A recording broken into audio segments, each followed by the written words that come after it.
Vale, vamos a desgranar esto. Si pensamos en un lugar que represente el rincón más remoto del planeta, ese sitio al que uno iría pues para desaparecer por completo y que nadie le encuentre. Seguramente el primer nombre que nos venga a la mente a todos sea Tombuctú. Exacto. Durante siglos, al menos en el mundo occidental, este nombre se ha utilizado casi como un sinónimo de el fin del mundo, o sea, el medio de la nada. Sí, es como el ejemplo de manual de un lugar inalcanzable. Totalmente. Y, a ver, hay un dato fascinante en las fuentes de hoy que pone esto en perspectiva. Una encuesta reciente, realizada a jóvenes británicos, reveló que el 34% de ellos ni siquiera creía que la ciudad existiera de verdad. Madre mía. Sí, sí, pensaban que era un lugar puramente mítico, o sea, al nivel de la Atlántida, El Dorado o Narnia incluso, otra. Y por eso hoy tenemos sobre la mesa una pila inmensa de artículos, investigaciones y registros históricos con una misión clarísima en este análisis a fondo. Que es desmantelar el mayor espejismo geográfico de la historia, básicamente. Eso es, porque la verdadera identidad de Tombuctú, que para situarnos está en el actual Malí, no es la de un páramo polvoriento, para nada. Hablamos de una de las metrópolis más inmensamente ricas y un epicentro intelectual deslumbrante del mundo medieval. Es que las cifras son abrumadoras. Totalmente. Una urbe que, en su época dorada, llegó a albergar a unos 100.000 habitantes. Es de locos pensar que un lugar tan colosal haya quedado reducido a, pues eso, a un chiste sobre lejanía. Claro. Y, a ver, para entender ese abismo gigante entre el mito occidental y la realidad histórica, tenemos que mirar, antes que nada, al suelo que pisaban. Al entorno físico, ¿quieres decir? Exacto.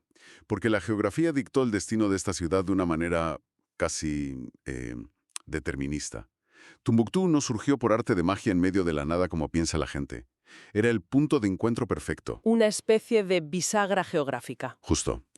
Está situada a escasos 20 kilómetros al norte del canal principal del río Níger, y a la vez justo en el borde sur del desierto del Sáhara. Es decir, es el lugar exacto donde la inmensidad seca del desierto colisiona de frente con la principal autopista acuática de África Occidental. Y claro, quien controlara ese cuello de botella, controlaba absolutamente todo el flujo de personas, de ideas y de bienes que entraban y salían del norte y del centro de África. ¡Qué locura! O sea, pasamos de la geografía física a la economía pura y dura en un salto. Es que van de la mano. Claro, porque para comprender cómo un modesto asentamiento estacional, que creo que se fundó allá por el siglo XII, se acabó convirtiendo en esta leyenda global. Hay que fijarse en lo que pasaba por allí. Y ahí entra en juego un nombre fundamental. Sí, es imposible no mencionar a una figura clave que, bueno, rompió todos los esquemas.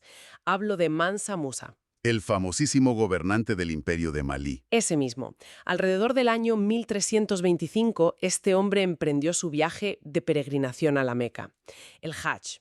Y a ver, la forma en la que viajó es digna de una superproducción de Hollywood. Llevaba un séquito que no se había visto nunca. Una caravana inmensa.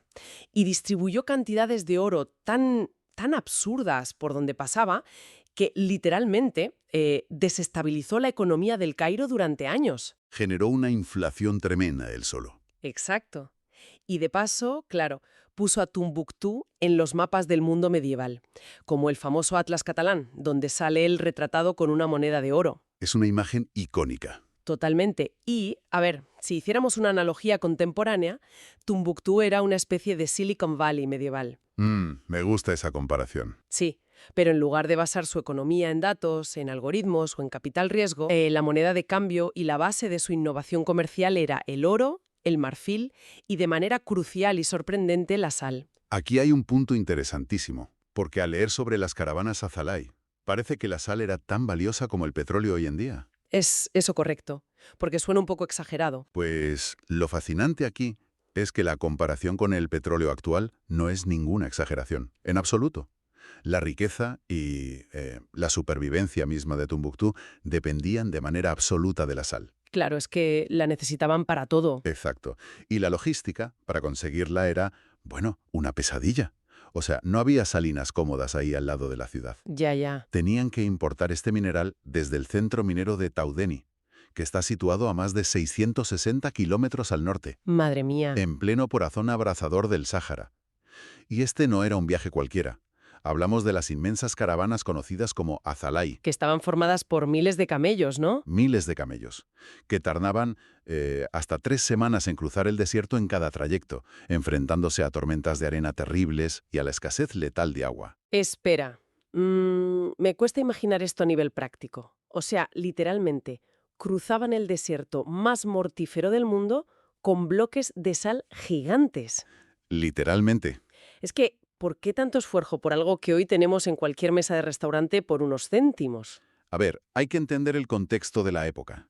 En ese clima, la sal no era un simple condimento para darle un toque a la comida. Ya, no era para echarle a las patatas. Exacto. Era tecnología de supervivencia pura y dura. La sal era el único conservante eficaz para la carne y los alimentos, y sobre todo, era esencial para retener líquidos en el cuerpo humano y animal bajo un calor que, bueno, era extremo. Claro, sin sal te deshidratas y mueres. Así de simple. Cada camello de esas caravanas transportaba 4 o 5 bloques gigantescos de sal extraídos de las minas, y cada uno de esos bloques pesaba unos 30 kilos. ¡Qué barbaridad! O sea, imagínate el peso. Y para ilustrar su valor, fíjate en este detalle de las fuentes. El viajero y cronista de la época, León el Africano, relató que, estando en la ciudad, vio como una sola carga de sal de un camello se vendía por 80 ducados. 80 ducados. Sí. Para ponerlo en perspectiva, eso era una suma astronómica en aquel momento. Era suficiente para mantener a una familia entera durante mucho tiempo. Tela. Claro, la escasez extrema de este oro blanco en el sur lo convertía en el bien de consumo más preciado. Mucho más que el oro o los alimentos locales, que de hecho abundaban bastante en las orillas del río Níger. Fíjate en esto. O sea, esa convergencia salvaje de rutas, de oro que subía del sur y sal que bajaba del norte, todo eso trajo consigo también una convergencia de personas. Por supuesto, los centros comerciales siempre atraen gente de todas partes. Y creo que es muy ilustrativo detenerse un momento en el propio nombre de la ciudad, porque hay un debate etimológico tremendo sobre el origen de la palabra Tombuctú o Timbuktu. Sí, hay varias teorías ahí. Y esto explica perfectamente ese crisol de culturas. Tenemos teorías que apuntan a un origen songhai, otras a raíces bereberes. Exacto. Y ese debate nos da una radiografía perfecta de su demografía.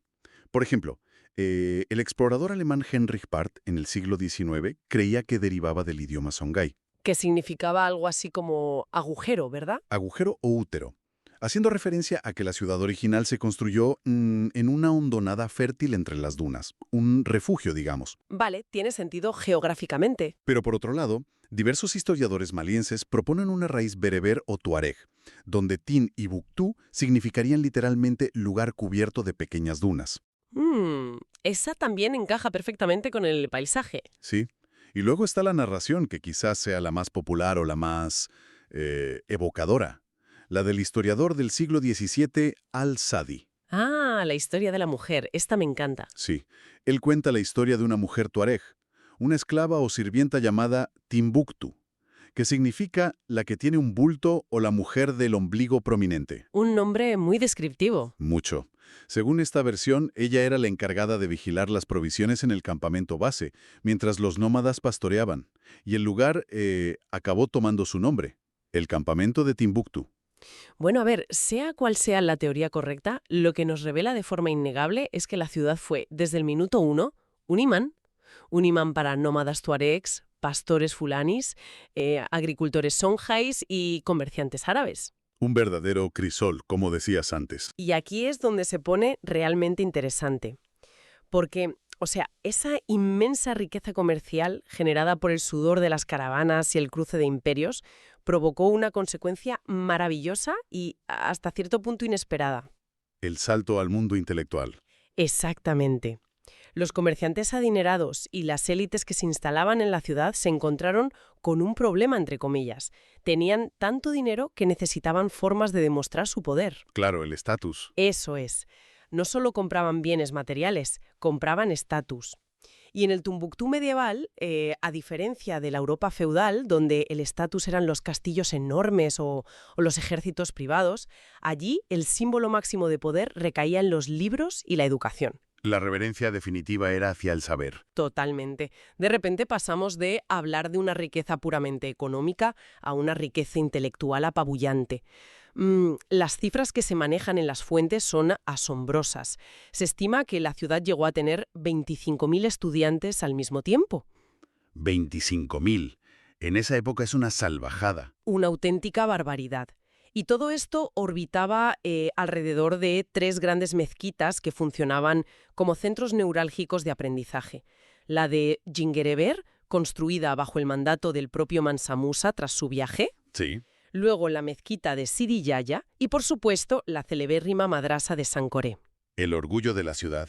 Pero espera, porque aquí intento visualizar este Oxford del Sáhara, como lo llaman a veces, y hay algo que no me cuadra del todo. A ver, cuéntame. Si no había una universidad centralizada, con un campus cerrado, o una bula papal que otorgara títulos oficiales, como ocurría, pues, no sé, en Salamanca, en París o en el propio Oxford, ¿cómo funcionaba esto realmente? Es una duda muy lógica. Claro, es que ¿quién decidía qué se enseñaba o cómo te graduabas si no había un rector ahí firmando un diploma? Pues a ver, esa es la distinción fundamental que hace que el sistema de Tombuctú sea tan brillante y tan diferente. Si conectamos esto con el panorama general de la educación medieval europea, el contraste es radical. Ya, porque en Europa era todo súper jerárquico. Absolutamente. Las universidades europeas nacieron como gremios formales e instituciones muy rígidas y muy centralizadas. Sin embargo, en África Occidental el conocimiento y su transmisión estaban descentralizados. Ah, vale. Estaban patrocinados por linajes familiares, familias inmensamente ricas y prominentes, como por ejemplo los Akit o los Bunu al-Qadi al-Hajj. O sea, operaban casi como inversores o mecenas. Exactamente. Ellas eran el verdadero motor de la educación. Ponían a disposición sus enormes patios y sus bibliotecas privadas. Financiaban la manutención de los estudiantes, pagaban a los calígrafos para copiar manuscritos a mano y mantenían a los eruditos. ¡Qué fascinante! O sea, el linaje lo era todo. Todo. No te graduabas aprobando un examen estandarizado ante un tribunal institucional de una universidad. Te graduabas cuando el maestro de tu linaje, de forma personal, consideraba que dominabas una materia. ¿Y había algún tipo de ceremonia visible? Porque, claro, en Europa teníamos las togas, los birretes, todo ese teatro. Sí, la tenían.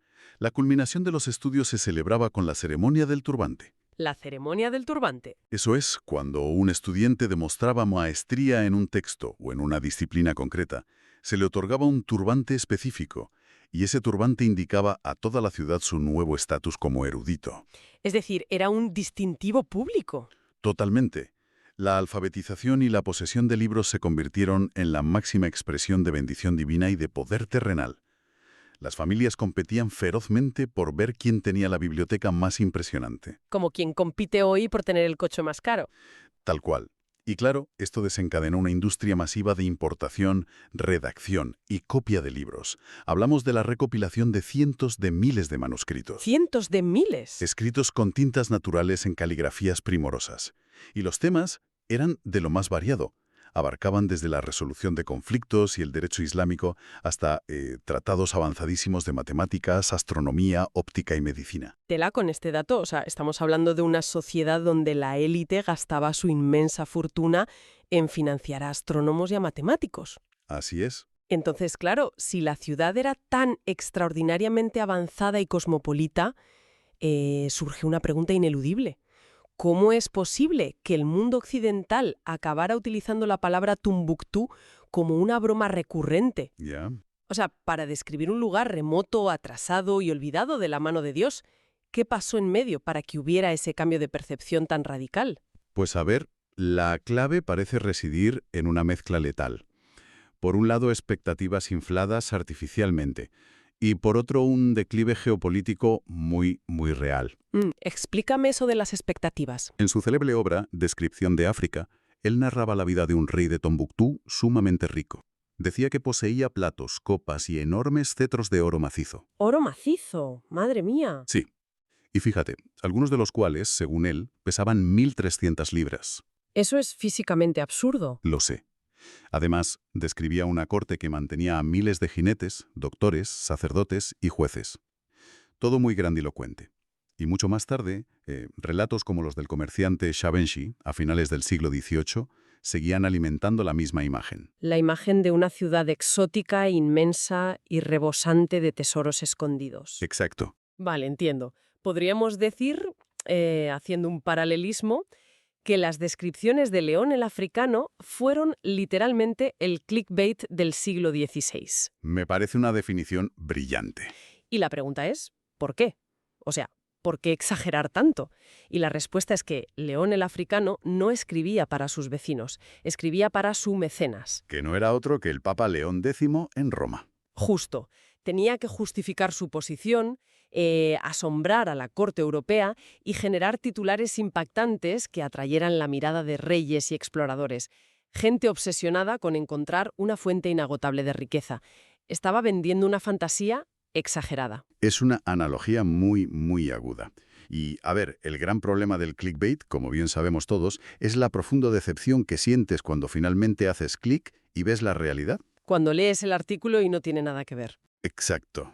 Mientras los europeos se pasaban siglos soñando con calles pavimentadas de oro macizo y preparaban expediciones carísimas para encontrar ese El Dorado africano, la realidad geopolítica de Tombuctú estaba colapsando. ¿Cuándo ocurrió ese punto de inflexión? El momento crítico fue en 1591. El imperio marroquí, buscando controlar precisamente las rutas del oro y la sal, envió un ejército a través del desierto. Una travesía durísima para un ejército, supongo. Muy dura. Y en la batalla de Tondibi, las fuerzas marroquíes, que iban armadas con arcabuces de fuego, diezmaron por completo a las tropas del imperio Songhai. Claro que aún peleaban con espadas y lanzas. Eso es. Fue una masacre. Un choque tecnológico devastador. Absolutamente. Y esa invasión fue el principio del fin para la élite intelectual. Los nuevos gobernantes marroquíes veían a los eruditos locales, a las familias que mencionábamos antes, como una amenaza política inaceptable. Claro, el conocimiento siempre da miedo al poder autoritario. Siempre. Hubo purgas masivas. Muchos académicos fueron ejecutados, encarcelados o exiliados al norte de África, simplemente por negarse a jurar lealtad a los nuevos líderes. Una fuga de cerebros forzada. Y por si fuera poco, a esta tragedia se sumó un factor económico que fue el clavo final en el ataúd: la era de los descubrimientos marítimos. Ah, claro, los barcos europeos. Exacto. Las potencias europeas empezaron a navegar por la costa atlántica de África con sus carabelas. Establecieron puertos que conectaban directamente con el comercio global, sin intermediarios en el desierto. Así que las arduas grutas de caravanas transsaharianas que cruzaban semanas de arena dejaron de ser rentables de la noche a la mañana. Así fue. Tombuctú quedó desconectada de las principales arterias del comercio mundial. Y entonces, cuando por fin los exploradores europeos logran llegar físicamente a la ciudad, el choque con la realidad es brutal. Está el caso famoso del francés René Cailly, que en 1828 logró entrar en la ciudad disfrazado de musulmán. Ese relato es interesantísimo. Sí, llevaba la cabeza llena de esas historias de cetros de oro gigantes y universidades fastuosas. ¿Y qué se encontró? Pues un asentamiento que llevaba siglos en un declive comercial absoluto. Un pueblo fantasma casi. Sí, Cavillé describió su profunda decepción en sus diarios, hablando de la ciudad como, y cito, un montón de casas de aspecto desagradable, construidas con tierra, calles estrechas llenas de arena, y un silencio sepulcral. Menudo contraste. Y la decepción en Europa fue tan profunda que la reputación de la ciudad dio un giro de 180 grados en el imaginario colectivo. Pasó de ser la utopía rebosante de oro a convertirse en el chiste geográfico por excelencia. La ciudad misteriosa, polvorienta y absurdamente lejana. Donde no hay absolutamente nada. Así es. Y ese declive nos lleva a una situación contemporánea que es fundamental entender en este análisis. Porque Tombuctú no es un parque temático ni una reliquia en un museo cerrado. Es una ciudad viva. Es una ciudad viva de la República de Malí. Y sigue librando batallas existenciales muy crudas a día de hoy. ¿Batallas de qué tipo? Por un lado tenemos el asedio implacable de la naturaleza. La amenaza constante de la desertificación es muy real. Las sequías extremas y los vientos Harmattan. Esos vientos feroces del Sáhara, ¿no? Exacto. Asedian la ciudad constantemente. Cubren de arena las calles y amenazan con erosionar y devorar los icónicos monumentos históricos construidos en adobe. Es una lucha contra el clima en toda regla. Pero por lo que analizamos aquí en las fuentes, la amenaza más aguda, dolorosa y destructiva en tiempos recientes ha sido puramente humana. Tristemente, sí. Hay una cronología de conflictos armados severos. En 2012, la ciudad fue capturada durante la rebelión en el norte de Malí. Y hay que mencionar de forma objetiva lo que recogen las fuentes sobre estos asedios. Claro. Primero fue tomada por los rebeldes del MNLA, que es el Movimiento Nacional de Liberación de las Awaz, una coalición de grupos separatistas tuareg, lo cual no deja de ser una ironía histórica bastante amarga. Sí, considerando que los propios tuaregs fueron fundamentales en la fundación de la ciudad. Exacto. Pero poco después, el control fue usurpado por Ansar Din, un grupo extremista militante con una ideología yihadista radical. Y la violencia no se detuvo ahí. Recientemente, en 2023, la ciudad sufrió un bloqueo total por parte de grupos como el JMIN. La filial local de Al-Qaeda. Eso es, elevando los precios brutalmente y causando escasez de alimentos, seguido de ataques a bases militares en 2025 en el marco del largo conflicto con el gobierno militar de Malí. Es una situación dramática. Y el impacto de esta ocupación extremista, particularmente cuando hablamos de los años 2012 y 2013, fue catastrófico para el patrimonio histórico. ¿Qué hicieron exactamente? A ver, la ideología de grupos como Ansar Dine consideraba que la veneración de los santos y los eruditos históricos era una forma de idolatría, algo completamente inaceptable en su interpretación ultraortodoxa de la religión. Entiendo. Así que, armados con picos, palas y excavadoras, comenzaron a destruir de forma sistemática los antiguos mausoleos sufíes de los siglos XV y XVI. ¡Qué horror! Estamos hablando de tumbas de eruditas que la propia UNESCO tiene catalogadas como Patrimonio de la Humanidad en peligro. Fue un borrado cultural deliberado. Destruir la memoria, básicamente. Y el momento que casi marca el final definitivo de la historia intelectual de la ciudad ocurrió a principios de 2013. Las fuerzas insurgentes extremistas, viendo que iban a ser expulsadas por una intervención militar liderada por Francia, tomaron una decisión atroz. Decidieron entrar en el Instituto Ahmed Baba, que era el Centro Estatal de Investigación y Digitalización recién construido, y le prendieron fuego, quemando miles de valiosos manuscritos históricos. Madre mía. Estos actos, para que te hagas una idea de la gravedad, fueron calificados por la Corte Penal Internacional no solo como tragedias culturales, sino directamente como crímenes de guerra. Buf. Cuando repasaba esta parte de las fuentes, sinceramente pensé, se acabó. La biblioteca del desierto reducida a cenizas. Tras sobrevivir a sequías y caídas de imperios durante siglos, unas antorchas en pleno siglo XXI acababan con todo. Parece el final más triste posible. Sí, pero aquí es donde la historia da un giro espectacular, porque de toda esta devastación emerge la parte más esperanzadora, tensa y digna de una película de espías de toda esta investigación. Es un relato increíble. Sí, porque ante la inminente amenaza de que cientos de miles de textos irreemplazables fueran destruidos, los habitantes de Tombuctú no se quedaron sentados llorando su suerte. Se organizó una operación de rescate y contrabando de proporciones colosales. Orquestada por Abdelkader Haidara. Eso es, un bibliotecario local y la ONG local Sabama DCI. La logística de lo que logró Haidara es casi incomprensible, de verdad. Él y su equipo sabían perfectamente que el Instituto Ahmed Baba y las bibliotecas privadas iban a ser saqueadas. Era cuestión de tiempo. Claro, lo veían venir. Así que utilizando fondos propios en un inicio y buscando ayuda internacional de urgencia, Haidara comenzó a comprar baúles de metal en los mercados locales. Baúles de metal. Sí, compró tantos que, literalmente, vació las existencias de la ciudad entera. La idea era empaquetar los frágiles manuscritos, algunos con siglos de antigüedad y que se deshacían con solo tocarlos, en estos baúles, para sacarlos de la ciudad en secreto bajo las mismas narices de las patrullas armadas de Ansar Dine. Pero a ver, ¿cómo pasas desapercibido con un cargamento de cientos de miles de libros cuando la ciudad está bajo estricto control militar y hay controles en cada carretera? O sea, suena suicida. Pues se logró con un esfuerzo ciudadano monumental. Un valor incalculable y, hay que decirlo, una red de sobornos cuidadosamente calibrada. Ah, los sobornos abrieron puertas. Exacto. Emplearon todo lo que tenían a mano. Al principio movían los baúles solo de noche, usando carretas tiradas por burros. trasladándolos de las grandes bibliotecas a casas particulares esparcidas por la ciudad, para descentralizar el riesgo. Esconderlos a plena vista, digamos. Eso es. Y luego iniciaron la segunda fase, que era la evacuación real hacia Bamako, la capital del país que está situada en el sur a cientos de kilómetros de distancia. ¿Y cómo los llevaron? Utilizaron de todo, piraguas y barcazas tradicionales para navegar por el río Níger, a menudo bajo la lluvia de la estación húmeda. Lo cual era un peligro tremendo para el papel antiguo, claro.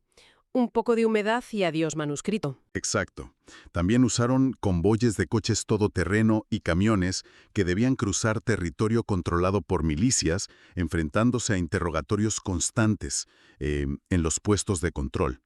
Y gracias a este esfuerzo silencioso y titánico, lograron evacuar de manera clandestina unos 350.000 manuscritos. 350.000.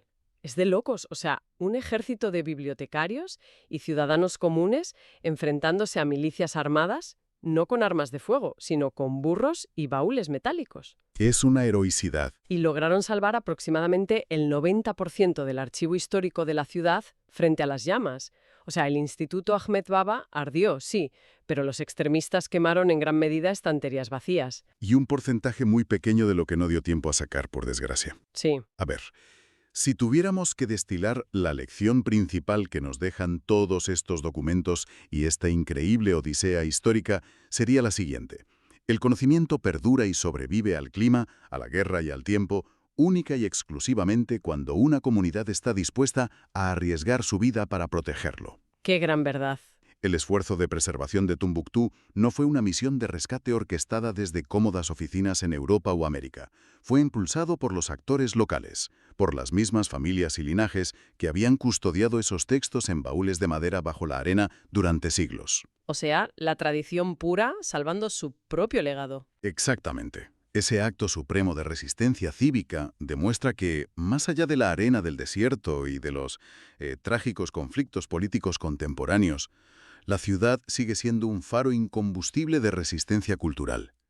La devoción de Tombuctú por los libros y el conocimiento no es una anécdota del pasado, es una fuerza viva y muy vibrante. Y bueno, con esa brutal reflexión sobre la resiliencia humana y la cultura, llegamos al final de nuestro trayecto a través de las arenas del tiempo, en nuestra inmersión profunda de hoy. Ha sido un viaje intenso. Sin duda.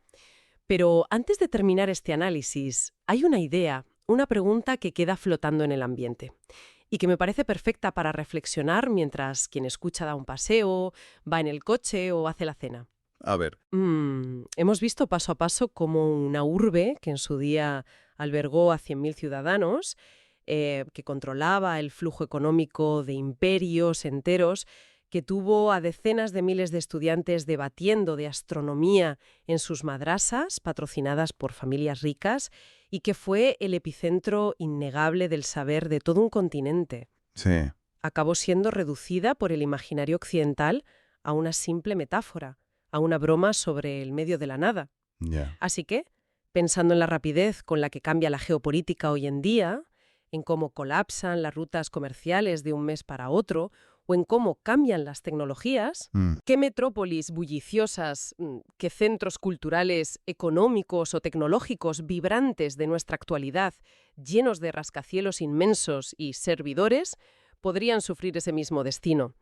¿Qué ciudad que hoy nos parece, no sé, el centro absoluto del universo, llegará a ser completamente olvidada, vaciada o malinterpretada por las generaciones dentro de 500 años?